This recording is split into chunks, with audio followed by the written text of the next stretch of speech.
سلام عليكم وعلينا سلام، سلام إليكم وإلينا سلام، سلام على من رد السلام وسلام حتى على من لم يرد، سلام باسم الرب السلام رب العباد الله الصمد، سلام ترعرعن فيه، سلام معجون بأرض هذا البلد، سلام ما عدنا نسكن فيه، سلام ما عاد يسكن فينا، سلام نراقبه وهو يحزم حقائبه ليهجر رويدا رويدا أراضينا ويحل مكانه تسليم واستسلام لتأسلم لا إسلام فيه، كأن إسلام أجدادنا ما عاد يعنيه.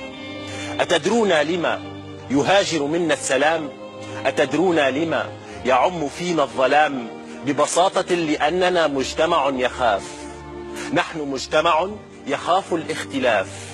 كلماتي لن تعجب بعضكم أو جلكم أو كلكم أعرف، لكني سأقولها لأني رافض أن أكون من الخراف. نحن مجتمع يرفض الاعتراف أنه مجتمع يعيش التخلف، نحن مجتمع يصيح بكل صفاقة ويدعي أنه حامل لفكر مختلف، نحن مجتمع يهوى التعالي من فراغ ويدعي أنه مجتمع مثقف. يا ويل ما هذا القرف، فقبول الاختلاف عندنا ليس إلا غلاف.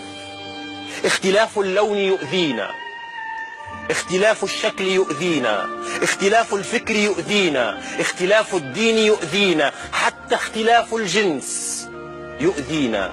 لذا نحاول اغتيال كل اختلاف فينا، تحولنا لبعضنا سما زعاف. نحن مجتمع أحمق من الحمق، نعم نحن مجتمع أحمق من الحمق. نتنازع على التفاهات والترهات والخرافات ونرفض دوما أن نغوص في العمق.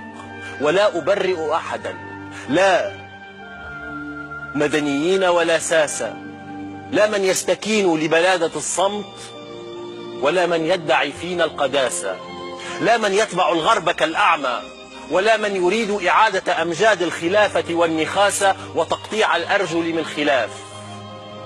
دعونا اليوم نجرب أن نغوص فينا في أعماقنا، دعونا نجرب أن نعانق أرواحنا، دعونا نجرب أن نعانق في الأرواح اختلافاتنا.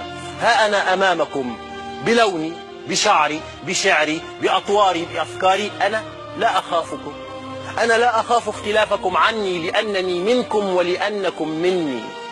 دعونا نخلق فن، دعونا نغوص في الحلم لنرسي ثقافة بلا سخافة ليكون الرقي فينا هو أسمى خلافة. دعونا نذوب الأعراف والأجناس والأطياف والأفكار والألوان والأديان ولا نرى سوى الإنسان.